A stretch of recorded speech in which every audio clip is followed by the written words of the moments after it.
에너지가 넘치는 강연 DBS 여러분 안녕하십니까? 송사리 교수입니다. 제가 얼마 전에 몽골에 갔습니다. 끝없이 펼쳐지는 초원, 우와, 향긋한 풀냄새에 풀을 뜨는 양들, 너무 귀여운 거예요. 그 양들의 표정이 자꾸 생각납니다.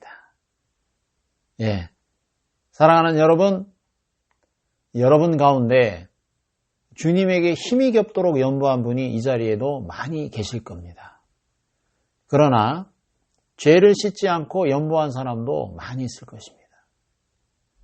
교회를 위하여 금식하고 철하기도 한 사람들은 많은데 죄를 씻음받은 사람들은 많지 않더라는 것입니다. 이것이 우리 주님의 마음을 아프게 하고 안타깝게 하는 일입니다. 이사야 선지자가 무엇이라고 말한 줄 아시나요?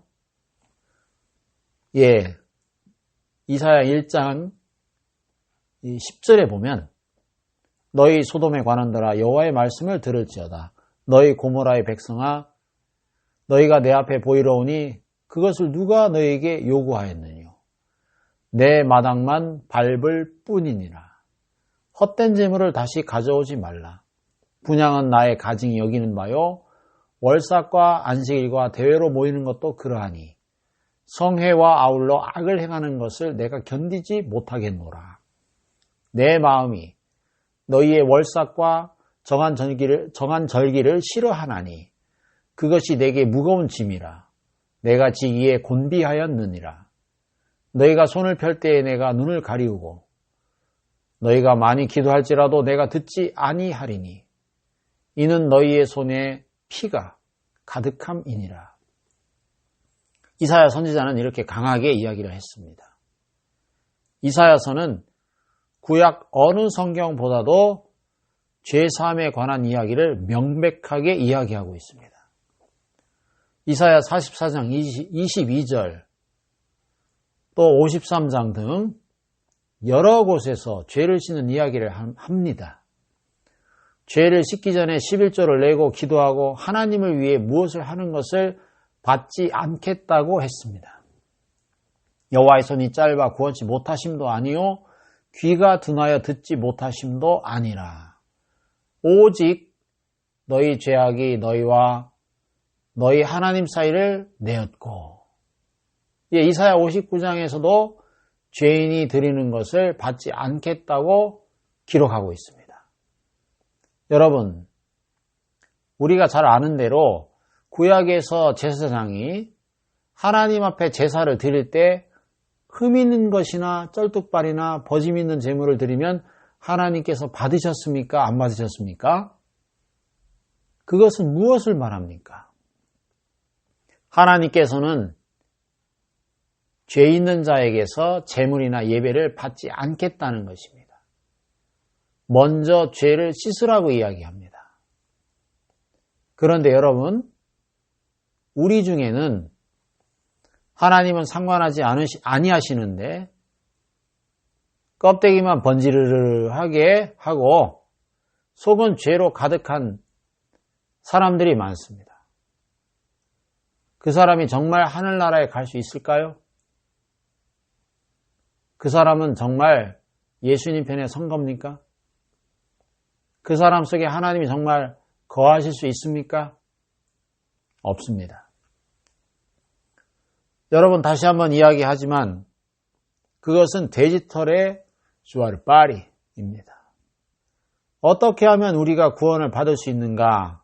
어떻게 하면 우리 죄를 씻고 하나님 앞에 설 수 있는가에 대하여 여러분께 말씀드리려고 합니다. 창세기 40장에 보면 술 맡은 관원장과 떡 굽는 관원장이 똑같이 죄를 지었는데도 술 맡은 관원장은 구원을 받았지만 떡 굽는 관원장은 멸망을 받았습니다.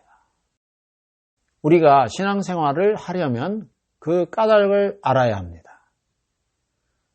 그래서 여러분의 신앙이 술 맡은 관원장과 같다면 안심해도 좋습니다. 하지만 여러분의 신앙이 떡 굽는 관원장과 같다면 당장 돌이켜서 술 맡은 관원장으로 바꿔야 합니다.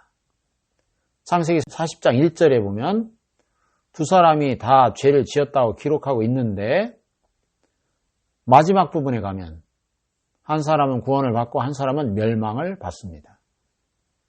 그렇다면 40장 1절과 그 마지막 절 사이에 술 맡은 관원장은 왜 구원을 받고 떡 굽는 관원장은 왜 멸망을 받았는지 그 해답이 나타나 있겠습니까? 없겠습니까? 예, 있습니다. 성경만큼 조직적이고 체계적인 책은 없습니다. 초등학교 수학책을 보면 괄호가 나옵니다. 30이 있고 그 다음에 괄호가 있고 그 다음에 50이 있다면 괄호 안에 무슨 숫자를 넣어야 합니까? 예, 40이죠? 그런 방식으로 성경이 되어 있습니다. 하나님은 성경에서 그 답을 가르쳐 주어서 여러분도 술 맡은 관원장과 같은 믿음을 갖게 되기를 바라시는 마음으로 성경을 기록한 줄로 저는 믿습니다. 그렇죠? 우리 같이 성경을 좀 펴볼까요? 자, 40장 2절을 보면 바로가 그 두 관원장, 곧 술 맡은 관원장과 떡 굽는 관원장에게 노하여 그들을 시위대장의 집안에 있는 옥에 가두니 곧 요셉에 갇힌 곳이라. 시위대장이 요셉으로 그들에게 수정하게 하며 요셉이 그들을 섬겼더라. 그들이 갇힌 지 수일이라. 우리는 여기서 술 맡은 관원장은 왜 구원을 받았는지 그 이유를 찾아내야 합니다. 그 다음에 또 떡 굽는 관원장이 멸망을 받은 까닭을 찾아내야 합니다. 여러분 성경을 가지고 있습니까? 제가 들고 있는 이 성경은 대한성서공회에서 나온 것입니다. 여러분도 대한성서공회에서 출판한 성경을 갖고 있죠? 자, 그러면 우리 다시 한번 찾아봅시다. 술 맡은 관원장은 왜 구원을 받았습니까? 성경을 보시고 찾아보시고 조용히 대답해 보시기 바랍니다. 네, 찾아보셨습니까? 예. 술 맡은 관원장이 감옥에 들어가 열심으로 뉘우치고 회개했다는 말이 있습니까? 그가 정말 죄를 괴로워하고 슬퍼하며 눈물을 흘렸다는 이야기가 있나요? 그게 없습니다. 이상합니다. 하나님은 여기에서 술 맡은 관원장의 구원을 통해 우리가 구원받을 수 있는 가장 중요한 방법을 기록했겠지요? 여러분은 어떻게 생각하십니까? 구원을 받으려면 열심으로 기도해야 하고 전도해야 하고 눈물 흘리며 회개기도 하고 무엇을 해야 하고 대부분의 사람은 그렇게 생각하고 있지요. 여러분 하나님께서도 그것을 원하신다면 틀림없이 술 맡은 관원장은 아침에 일찍 일어나서 눈물을 흘리며 회개했을 것이고 그 기록이 들어가야 했을 것입니다. 이치적으로 생각하면 그렇습니다. 저 송사리 교수가 억지로 맞추려고 합니까? 여기서 놀라운 것은 술 맡은 관원장이 회개했다는 말씀이 전혀 없다는 것입니다. 오늘날 대부분의 사람들은 우리가 구원을 받기 위해서 무엇을 해야 한다 그런 생각을 갖고 있습니다. 그러나 여러분 하나님의 말씀 속에는 그러한 부분이 빠져 있다는 것입니다. 여러분 술 맡은 관원장이 무엇을 했습니까? 눈물을 흘리며 회개하며 애통해 했습니까? 미안합니다만 성경에 그런 말은 한마디도 없습니다. 그럼 회개할 필요가 없단 말입니까? 눈물을 흘리지 않아도 됩니까? 기도하지 않아도 됩니까? 아닙니다. 여러분 그런 이야기가 아닙니다. 회개할 필요가 없고 기도하지 않아도 된다는 이야기가 아닙니다. 성경 읽지 않아도 된다는 이야기가 아닙니다. 봉사하지 않아도 된다는 이야기가 아닙니다. 그러나 구원받는 문제는 그것과 거리가 멀다는 것입니다. 그것으로 구원이 이루어지지 않는다는 것입니다. 자, 이제 우리는 창세기 40장에서 멸망을 받은 떡 굽는 관원장과 구원을 받은 술 맡은 관원장의 차이를 발견해야 합니다. 그 차이가 무엇이죠? 여러분, 제가 40장을 읽어보니까 다만 꿈을 다르게 꾼 것밖에는 차이가 없습니다. 여러분도 그렇게 생각하십니까? 요셉이 그날 아침에 가보니까 술 맡은 관원장이 시무룩하고 떡 굽는 관원장도 시무룩합니다. 당신들 왜 이렇게 시무룩하세요? 무슨 근심이 있으세요? 우리가 꿈을 꾸었는데 꿈을 도무지 해석할 수가 없어. 꿈 해석이야 여호와께 있지 않습니까? 내게 말씀하십시오. 술 맡은 관원장은 꿈을 쭉 얘기했습니다. 밤에 꿈을 꾸었지.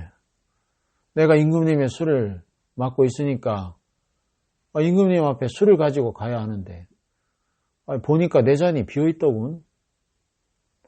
빈잔을 가지고 왕 앞에 나아갈 수가 없어서 두리번 하는데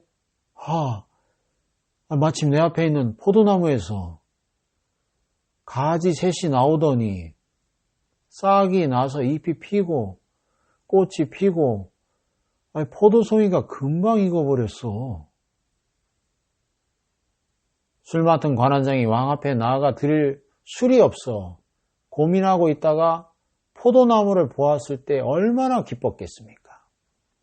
얼른 포도를 따서 터뜨려 이기고 짜서 그 즙을 가지고 왕 앞에 갖다 드렸지. 요셉이 그 꿈을 듣더니 참 좋은 꿈을 꾸었다는 것입니다. 그러니까 술 맡은 관원장과 떡 굽는 관원장이 어리둥절해서 어째서 그러냐 하고 물었죠. 세 가지는 사흘을 가리키는데 사흘 안에 당신은 틀림없이 복직해서 구원을 받아 왕 앞에 가게 됩니다. 여러분, 우리는 이 꿈이 어째서 구원을 받는 꿈인지 그걸 또 찾아야죠. 포도즙을 짜는데 이게 무엇인지 도대체 이해가 안 가는 것. 그렇습니다. 송사리 교수가 머리가 크지만 머리가 그렇게 좋지를 못해요. 어떤 때는 틀림없이 하나님의 뜻이 있기는 있는 것 같은데 잘 모르겠더군요. 기도하고 읽고 또 다른 성경을 연결해서 읽고 그런데 주님이 내 마음에 깨우쳐 주셨습니다. 포도나무는 예수 그리스도를 가리킵니다. 예수는 우리의 생명의 참 포도나무죠. 왕 앞에 나아간다는 것은 만왕의 왕 대신 하나님 앞에 나아가는 것입니다. 그런데 술 맡은 관원장이 손에 무엇을 가지고 갈 것이 없었다는 것입니다. 왜 가져갈 것이 없겠습니까마는 여러분, 그것은 우리가 하나님 앞에 내세울 만한 것이 아무것도 없다. 그것을 말하는 것입니다. 그래서 가만히 보니까 포도나무가 있는데 열매가 맺혀서 익었습니다. 그래서 그걸 짰더니 포도가 터져서 그 포도즙이 흘러나왔단 말입니다. 그것은 생명의 포도나무 대신 예수님께서 십자가에 못 박혀 그 몸을 찢기시고 피를 흘리신 것을 가리킵니다. 그러니까 술 맡은 관원장의 꿈이 무엇인가 하면 하나님, 나는 하나님 앞에 나아가야 하는데 하나님 앞에 내놓을 만한 것이 아무것도 없습니다. 다만 나를 위해 십자가에 못 박혀 죽으신 예수님의 보혈만을 믿고 나아가오니 이 보혈을 보시고 나를 받아 주시옵소서 하는 우리 믿음의 고백입니다. 그 보혈만 의지해야 함을 깨닫는 분들이 있습니다. 여러분은 어떻습니까? 그렇기 때문에 여러분이 하나님 앞에 나아갈 때 예수 그리스도의 십자가의 보혈 외에는 하나님 앞에 가지고 나갈 만한 것이 있으면 안 됩니다. 알겠습니까? 여러분이 11조 한 것, 40일 금식 기도한 거, 남을 구제한 거, 그것으로 구원은 절대로 이루어지지 않습니다. 여러분, 하나님께서는 내 마음이 예수 그리스도의 보혈만 의지하느냐 하는 것을 보시고 우리를 구원하십니다. 그런데 어떤 사람들은 예수님의 보혈을 의지하긴 하지만 거기에다 무엇을 좀 섞습니다. 예수님의 보혈에다가 자기 잘한 것을 20%, 또 40%, 아주 훌륭한 사람, 본인이 훌륭하다고 느낄 때는 60%또 섞는 사람도 있겠죠. 또 어떤 사람은 예수님이 날 위해 못 박혀 흘리신 보혈에다가 자기 잘한 것을 1%만 섞는 사람도 있어요. 그러나 그것도 안 됩니다. 내 행위, 내가 잘하는 것이 조금이라도 보태어지면 구원이 안 됩니다. 다만 나의 죄를 위해 죽으신 예수 그리스도의 십자가의 보혈만 의지하고 나아가야 한다는 것입니다. 술 맡은 관원장의 꿈이 바로 그것입니다. 왕 앞에 나가야 하는데 잔은 비어있고 어떻게 해야 합니까? 얼마나 걱정이 되겠어요. 그런 가운데 있을 때 포도나무를 봤는데 얼마나 반갑습니까? 금방 잎이 피고 꽃이 피고 열매가 맺혀서 포도송이가 익었습니다. 아이고 반가워라. 얼른 그것을 짜서 집을 만들어 갔습니다. 우리 스스로 하늘나라에 가려고 하니까 갈 자신이 없는 사람이 있습니다. 어떡하나 하고 어쩔 줄 몰라 하고 있다가 예수님이 십자가에서 피를 흘리셔서 죄를 씻어 놓았네. 그것을 바라보고 얼른 기쁨으로 나가는 그런 마음을 가리키는 것입니다. 이것이 술 맡은 관원장의 신앙입니다. 사랑하는 여러분, 우리는 죄를 짓지 않고 살 수 없습니다. 우리는 하나님 말씀대로 율법을 하나도 어기지 않고 살 수는 없습니다. 그래서 하나님은 그 아들 예수 그리스도를 보내신 것입니다. 이마에서, 양손에서, 옆구리에서, 양발에서 흘리신 십자가의 그 보혈은 우리의 죄를 씻기에 부족함이 없습니다. 여러분, 우리는 다만 그 보혈만을 의지하고 나아가야 합니다. 그때 그 무리들이 예수님 못 박았네. 녹슨 세계의 그 못으로 망치 소리 내 맘을 울리면서 들렸네. 그 피로 내 죄 씻었네. 예수님의 보혈이 여러분의 죄를 씻지 못했다면 여러분은 스스로 죄를 씻으려고 노력해야 합니다. 예수님의 보혈이 여러분의 죄를 절반만 씻었다면 나머지 반을 씻기 위해 여러분은 고생하고 수고해야 합니다. 그러나 예수 그리스도의 보혈이 여러분의 모든 죄를 씻었다면 여러분은 죄인이 될 수 없습니다. 그래서 하나님은 우리를 의롭다고 하십니다. 여러분, 하나님이 우리를 보고 의롭다고 하시는 것은 우리의 행위가 착하거나 우리가 죄를 적게 지었거나 아니면 회개기도하고 눈물을 흘렸기 때문이 아니라는 것입니다. 다만 그 아들 예수 그리스도의 보혈이 우리 죄를 확실하게 온전하게 씻었기 때문에 의롭다고 말씀하시는 겁니다. 예수 그리스도는 십자가에서 우리의 모든 죄를 씻으셨습니다. 우리 죄를 영원히 씻으신 겁니다. 그런데도 많은 사람들은 하나님을 의지하지 아니하고 자기 행위를 가지고 나아가려고 합니다. 뭘 좀 잘한 날은 기분 좋게 하나님께 나가고 좀 잘못하면 기분이 나빠서 푹 마음이 가라앉고 하루에도 12번씩 변하는 우리 마음입니다. 수없이의 잘못을 저지르는 우리인데 그런 행위를 가지고 하나님 앞에 나간다면 언제든지 온전히 갈 수가 없습니다. 알겠습니까? 아침에 빵긋했다가 저녁에 빵긋했다가 아침에 푹. 여러분, 우리가 그렇죠? 예배드리고 막 나갈 때 마음이 벌써 집에 가는 동안 마음이 많이 달라집니다. 그렇죠? 일주일 있다가 예배당에 나올 때는 마음이 푹 꺼져 있습니다. 수시로 변한 우리 마음을 가지고 하늘나라 가려고 하면 왔다 갔다 하다가 툭 떨어지고 맙니다. 그러니까 여러분, 우리를 의지해서는 안 됩니다.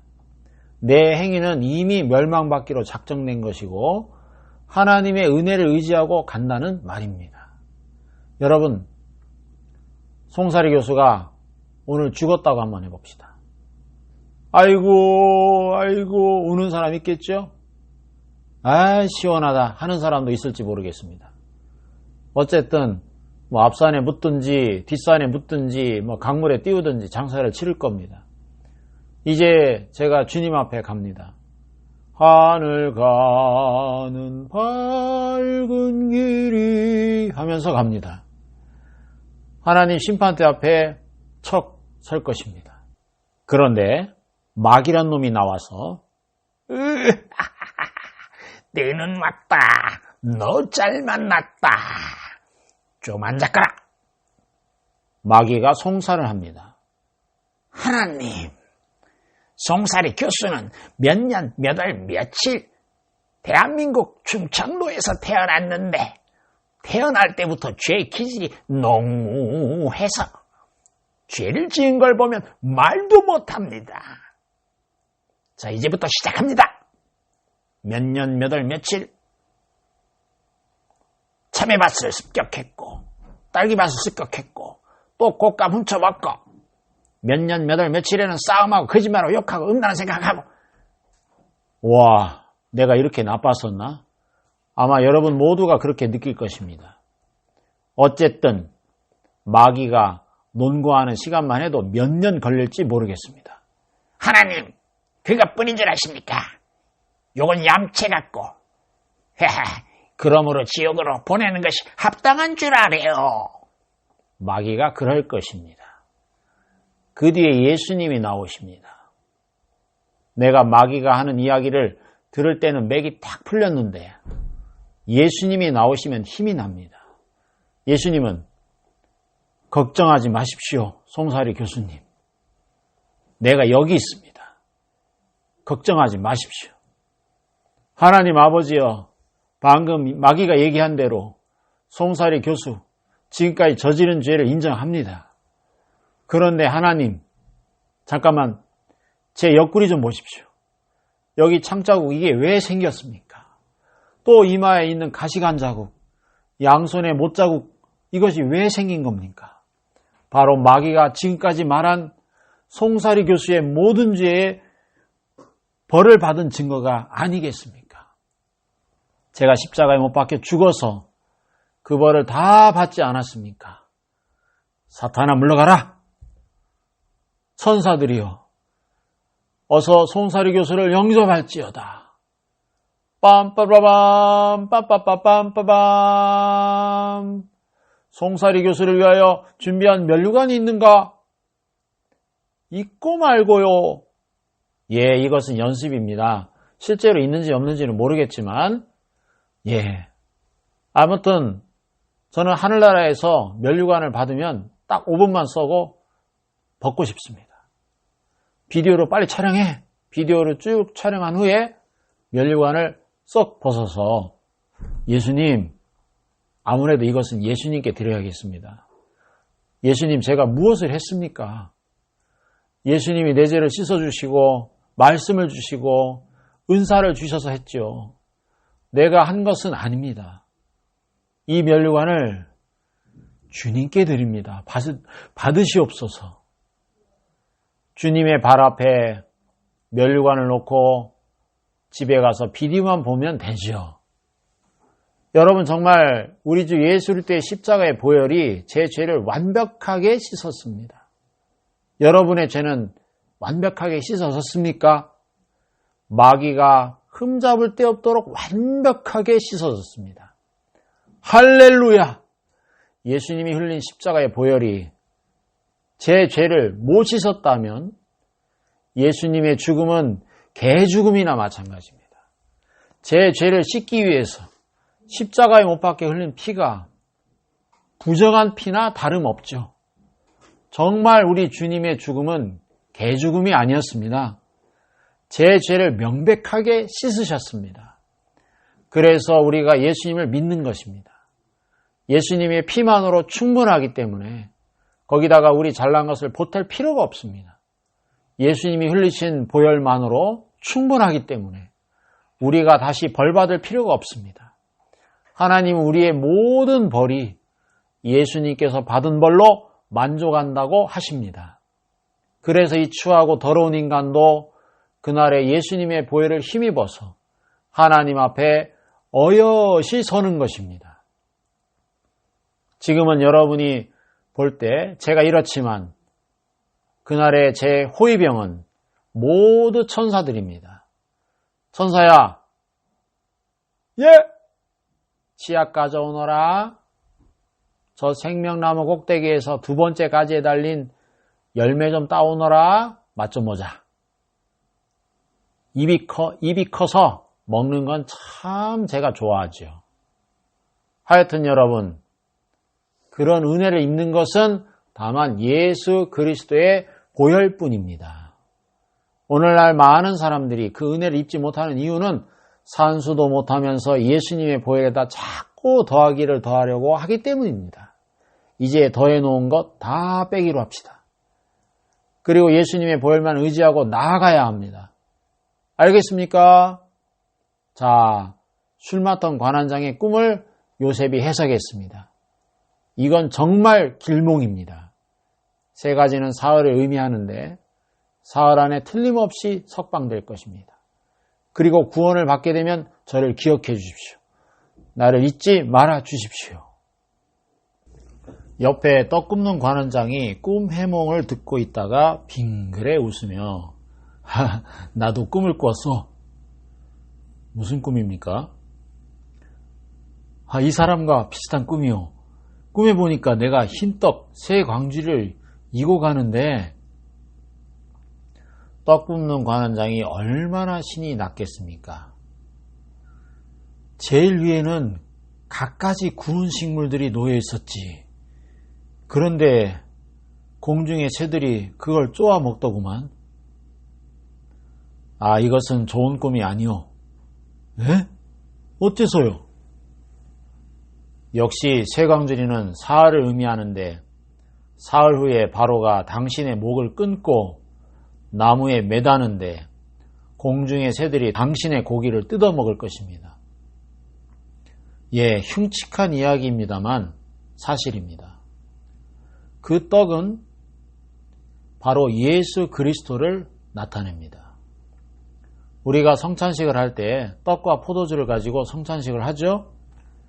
예, 생명의 떡 대신 예수님. 이 사람이 나아갈 때 떡만 가지고 가야 하는데 떡 위에 자꾸 무엇을 올려놓아서 문제입니다. 공중의 새는 사단을 가리킵니다. 성경에는 두 가지 의미를 가진 부분들이 많습니다. 한국말에 보면 타는 말도 있고 곡식을 되는 말도 있고 하는 말도 모두 말입니다. 성경에도 예수 그리스도를 가리켜 어린 양이라고 말할 때가 있고 성도를 양이라고 할 때가 있습니다. 공중의 새도 그렇습니다. 어떤 곳에서는 하나님의 성도들을 나타냅니다. 그러나 여기서 말하는 새는 길가에 뿌린 씨를 새가 주워 먹었을 때처럼 마귀를 의미합니다.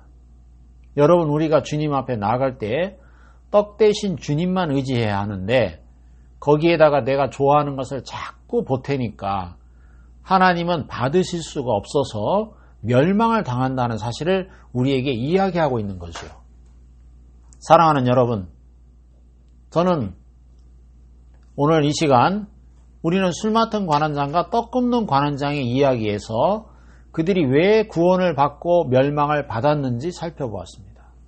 술 맡은 관원장은 내가 하나님 앞에 내놓을 것이 아무것도 없기 때문에 하나님께서 다만 십자가에서 흘리신 예수 그리스도의 보혈로 내 모든 죄가 씻어진 것을 보시고 나를 받아주시기를 바랍니다 하는 마음을 가진 자를 나타내는 것이며, 떡 굽는 관원장은 예수님이 나를 위해 십자가 못 박혀 죽으셨지만 그래도 내가 무엇을 하고 열심히 더 뭘 보태려고 하는 자를 가리키는 것인데 떡 굽는 관원자 같은 신앙은 멸망을 받는다고 성경은 우리에게 깨우쳐주고 있습니다.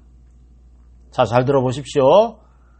그렇기 때문에 예수님께서 세상에 계실 때에 열심으로 잘 믿는다고 하는 사람들, 서기관, 바리새인, 사두개인들이 예수님을 핍박했죠. 그리고 예수님을 영접한 사람들은 모두 죄인들, 즉 간음한 여자, 사마리아 여자, 문둥병자 이런 사람들이었습니다. 여러분, 우리가 신앙생활 잘 못하는 것은 문제가 아니라 다만 잘한다고 하는 것이 문제가 될 때가 많다는 것입니다. 우리가 정말 아무것도 할 줄 모르면 주님이 대신해 주십니다. 우리 죄를 우리가 해결할 수 없으면 주님이 해결해 주시지만 내가 하려고 하는 동안에는 주님은 아무것도 하실 수 없다는 것입니다. 사랑하는 여러분, 똥이 더러운 것이지만 화장실에 똥이 있는 것은 문제가 안 됩니다. 그것은 똥이 있는 곳이니까요. 그러나 똥이 밥상 위에 올라가면 문제가 됩니다. 안 그렇습니까? 죄악으로 가득 찬 이 세상에 죄인들이 있는 것은 문제가 되지 않지만 하늘나라에 갈 때에는 죄를 가지고서는 안 된다는 것입니다. 알겠습니까? 그러므로 여러분이 하늘나라에 가기 전에 이 세상에서 죄를 씻어야 합니다. 교회를 위하여 봉사하고 연보하고 주님을 위하여 희생하기 전에 먼저 죄를 씻음 받아야 합니다. 어느 날 레오나르도 다빈치가 자기 집 앞에 있는 산에 올라갔는데 큰 바위 덩어리를 봤어요. 종일 그 바위만 쳐다보다가 어두워지니까 집에 돌아와 잠을 자더니 그 이튿날 다시 가서 바위를 쳐다보았습니다. 며칠 동안 계속해서 밥만 먹으면 그 산 위에 있는 바위만 쳐다봤습니다. 그러더니 어느 날은 망치와 정을 들고 가서 바위를 막 깨트리기 시작하는 거예요. 아침 먹고 가서 깨트리고 점심 먹고 가서 또 깨트리고 어떤 친구가 물었습니다. 여보게 다빈치 자네 왔어? 지금 도대체 뭘 하고 있는 거야? 보면 몰라? 여기를 보게 여기를. 그래 바위밖에 뭐 있는가? 자네는 이게 바위로 보이는가? 바위지. 그럼 뭐야? 아닐세. 천사가 바위에 들어있는데 바위가 덮고 있어.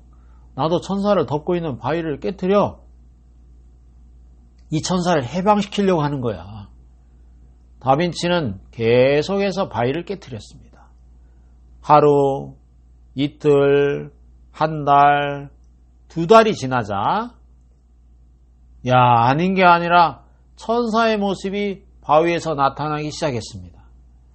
보통 사람들의 눈에는 평범한 바위였지만 레오나르도 다빈치는 바위 속에 있는 천사를 보았던 겁니다. 그래서 다른 부분을 모두 깨트려내니까 천사의 모습이 나타났다는 것입니다. 여러분이 가난하고 무식하고 남들이 보기에 천하게 보일지 모르지만 예수님의 눈으로 볼 때 여러분은 하나님의 형상을 입은 사람들입니다. 여러분 모두가 하나님의 귀한 형상을 입고 있는데 여러분이 죄로 덮여 있는 것입니다. 다빈치가 바위를 쪼아내듯이 주님은 계속해서 여러분의 생활 속에서 죄를 씻어내기를 원하십니다. 또한 여러분의 생활 속에서 불안을 깨트리기를 원하십니다. 슬픔과 고통을 제거해서 하나님만이 가지신 참된 평안과 만족을 여러분께 주시기를 원하고 계십니다. 주 예수 그리스도를 믿으십시오. 주 예수 그리스도를 의지하시게 되기를 바랍니다. 저는 정말 소망 없는 사람이었습니다. 죽고 싶었습니다. 저는 세상에서 아무 쓸모가 없는 사람이었습니다. 그런데 예수님은 저를 받아주셨습니다. 주님이 여러분을 받기 원하십니다. 여러분을 품으로 감싸주고 싶어 하십니다. 여러분 죄사함을 받으십시오. 그분에게 나아가서 여러분의 모든 죄를 씻음 받으십시오. 여러분이 달라질 줄 믿습니다. 여기서 말씀은 마치겠습니다. 다음 시간에는 구체적으로 어떻게 죄를 씻음 받는지 자세히 말씀드리겠습니다. 감사합니다. 감사합니다.